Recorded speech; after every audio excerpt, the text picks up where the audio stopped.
the best and worst fast running shoes of 2025. We got us a little tier list, and this is no play edition. So with that being said, we should see basically, I think, no super shoes, but correct me if I'm wrong. And go ahead and comment down below your best and worst running shoe in that comment section for all my runners out there. Let's go ahead and get straight into this video. First up, the Asics Nova Blast 5. This is a sneaker that never fails to be in these running shoe lists. And a pre-prediction I'm going to give y'all where this is going to be. It has to be above B for sure. I'm guessing either S or A tier. This is the lightest, softest, and most bouncy Nova Blast yet. The brand new FF Blast Max Foam brings next level energy return. Super soft, but surprisingly stable, even for tempo sessions. You're looking at 41mm in the heel and 33.5mm in the forefoot, so it's cushioned like a daily trainer, but snappy enough for speed work. Okay. What's it best for? Ideal for runners who want one shoe to do it all. Long That's me. runs, steady pace, you already know it. But an absolute blast on faster up-tempo runs. And I'm telling y'all, this is most likely going to be my first running shoe of the channel. And I'm actually documenting my full journey, giving y'all like my updates from like 100 mile, 200 mile, how this shoe is doing in terms of durability, how I'm liking it. So if you want to stay tapped in and be a part of the journey, I recommend you hit the subscribe button now and notification bell so you stay tapped in. With that being said, and if you felt Nova Blast 4 was a bit too firm, like a good this candidate, one brings back that signature bounce. Downsides, poor grip on wet roads, and the toe. Really? Now I'm in California, so the grip isn't really a problem because I feel like it like really rains out here and stuff like that. So I feel like I wouldn't have a problem. And if it is raining, I'm not running. But with that being said, that's crazy. I actually heard the Evo SL has worse grip than this shoe in terms of like wet conditions. So I wonder how bad the grip durability is below average. Not a tank, but solid if you have more shoes on rotation. Final take. For a non-plated tempo shoe, the Nova Blast 5 is an absolute unit. Great cushion to weight ratio, fun ride, and still under $150. This one's definitely an S tier shoe in my book. Subscribe. Next up, the Saucony Kinvara 15. Lightweight, low stack. What y'all know about the Kinvaras, y'all? I ain't gonna lie, I had no info about Kinvara, let alone Saucony. I actually haven't done any Saucony reviews on the channel. So let me know in the comment section if y'all want more of those.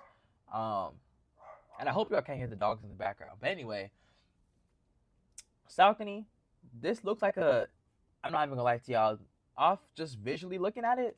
And built for speed. I'm gonna give it a... No plate, no...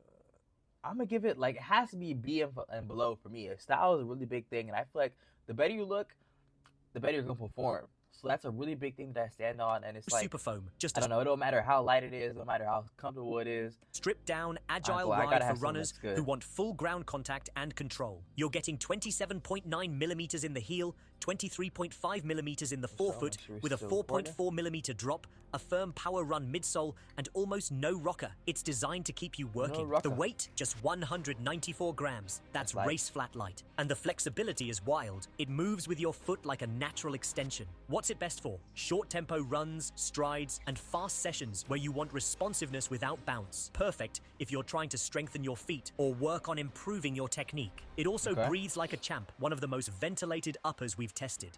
Downsides? Very little rubber on the outsole. It'll wear down fast, especially if you heel strike. No bounce, no assist. Compared to the increased stack height in most shoes nowadays, it's not forgiving over long distances. And the toe box durability? Trash. Final take. The kid trash. I ain't gonna lie, this has to be a C. C or lower. Maybe even 15 is fun, fast, and raw with that classic Kinvara feel. It's ideal for tempo runs and fast-paced sessions, but its short-lived durability and lack of versatility compared to the Nova Blast drop it from S tier to B tier. It's a great shoe, but just not as all-around useful for most runners.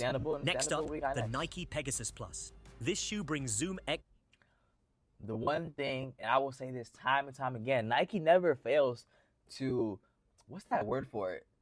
Nike never fails to always like complete the job in terms of like overall design and looks.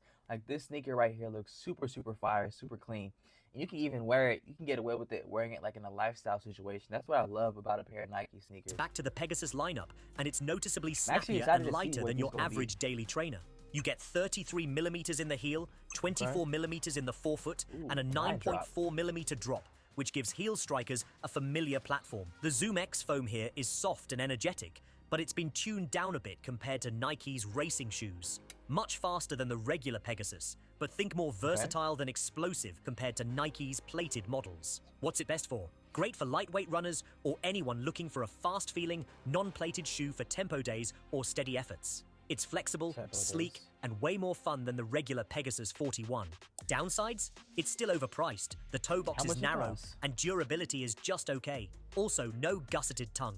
Final take, the Pegasus Plus is fast and fun, no doubt. It outperforms the old Turbo 35, but in 2025, that's not enough to dominate the pack. For a Zoom X shoe under 250 grams, it holds its own, but compared to the Nova Blast 5, it's less cushioned and less stable. Solid A tier, but it's missing that. Man, am I the only one? How are you going to tell us it's overpriced and not tell us the price? Like, how does that even help us? To crack S. Next up is a bit of a sleeper hit. The Adidas Adizero. Did you just say Adizero? We're going to just skip over that like we didn't hear that. But anyway, Adidas Adizero Evo SL. And I want y'all to comment down below your pre-predictions for this right here. Now, do you think he's going to be for the hype and just automatically put it at S? I think he's going to give it a... But he did say that the Nova Blast 5 still was an S, even though that downside was its durability. Well, not durability, it was the actual outsole and like how grippy it was in terms of like wet conditions. I'm going to go ahead and say this is probably S or A. Don't let the simple name or clean look fool you.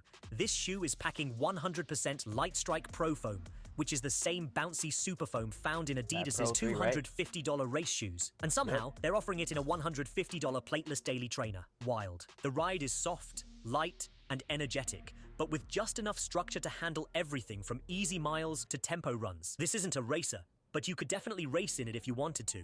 Downsides?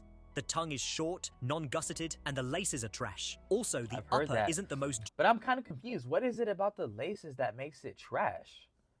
Because this seems like your regular... I actually had a review on the channel, so if y'all want to check that video out after this one, make sure you check out the channel.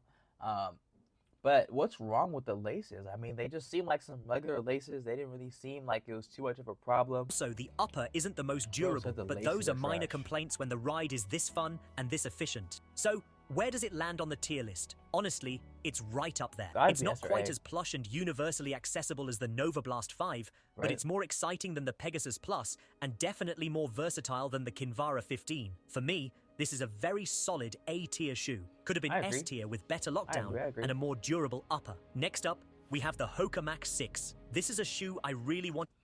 Now, Hoka is one I need to experiment more on this channel to see if you guys really rock with it.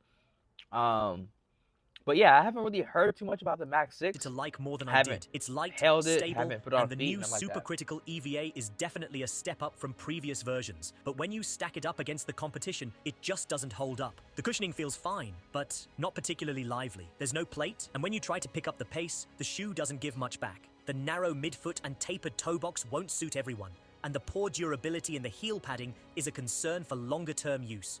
Sure, it's cheaper than some of the other options on this list, but when you can get something like the Adidas Adizero Evo SL, which is lighter, bouncier, and just way more fun, for the same or even lower price, the Max 6 starts to look pretty average. This is a solid pick for easy runs, but it doesn't really compete with the best in this category. That's why the Max 6 lands in the C tier for me. Next up, the Asics Noosa Tri 16.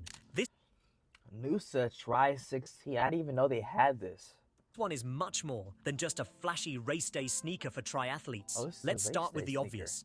This is one of the lightest shoes in the game, just 217 grams, and it feels fast from the moment you lace it up. Asics swapped out the old FF Blast and gave it a full-length upgrade with FF Blast Plus, which makes the ride noticeably bouncier and snappier, especially for midfoot and forefoot strikers. It's still flexible, which gives it a more natural, traditional feel, not that stiff plate-like ride, and the geometry rolls you forward without feeling forced, and the breathability, straight up elite. This upper is built for sockless racing, light, smooth, and incredibly airy. So who is this for? Runners who want a lightweight tempo shoe that's just as happy doing easy miles as it is hammering 400s, or maybe triathlete. I like this one a lot. I'm not gonna lie. I don't know what Asics is doing behind closed doors, but they seem like they're doing something right. But I like this shoe a lot. I like how it can be used for easy runs, long runs. I'm just excited to see where it's who going wants to drop something on versatile, the list. or anyone looking for a fast-feeling trainer that doesn't rely on carbon plates or super And it's shoe light. foam. The upper looks good and feels great, but durability is a big concern. Also, heel strikers might find the rear foot a bit harsh, and the tongue is basically paper thin. At just $135, this is one of the best value performance trainers out there right now. Bottom line, Noosa Tri 16 is a true A-tier contender. Super light, surprisingly bouncy, and way more capable than it looks. Next up, the Brooks Hyperion 2. And wow, this one takes us straight back to the days of old-school racing flats, but with a modern twist. At just over 200 grams, this shoe is crazy light. It feels almost like you're barefoot, in the best way possible. Brooks updated the foam to their DNA Flash V2. It's firmer, more resilient, and just enough cushion to take the edge off faster runs without losing ground contact. The new stack is up at 32 millimeters in the heel, which means heel strikers aren't punished anymore. Still, the forefoot is low and flat, so you get that classic snappy toe off. This is the shoe for runners who want a natural, fast-feeling ride. Perfect for intervals, progression runs, or even race day if you prefer a plateless feel. And at around $160, it punches way above its weight. Downsides? It lacks some energy return compared to shoes like the Noosa Tri 16. And the heel isn't super durable, so don't expect 1,000 kilometers here. Bottom line, the Hyperion 2 is a stripped-down tempo machine. For runners who want speed and control, not softness and bounce, this one deserves a solid B-tier placement. If you want something more all-round for your daily runs, don't miss out on this video where we rank the best and... Man, I ain't gonna lie. I wish this video didn't end so early because I feel like we missed out. I feel like there was no D or F. I was trying to see some crazy reactions, but I feel like the choice is getting really too easy at this point. I feel like if you want one running shoe that is solid for all types of paces and mileages, I'm thinking the Nova Blast 5 seeming like the best option. Now, I've never had it on hand. I've never put it on feet or nothing like that. But it's just like I've seen multiple videos that back this claim up many times. So with that being said, that is definitely my top one option so far, running shoes. Let me know what you guys think I should get in the comment section down below. And yeah, that's pretty much going to cap it off for you guys. But for now, if you do want to see some more videos on, let's say, like the best daily running shoes that you should go ahead and cop, or if you just want some more inspo, I really recommend click the video right here, and that will be a great follow-up. I'll see you in that one.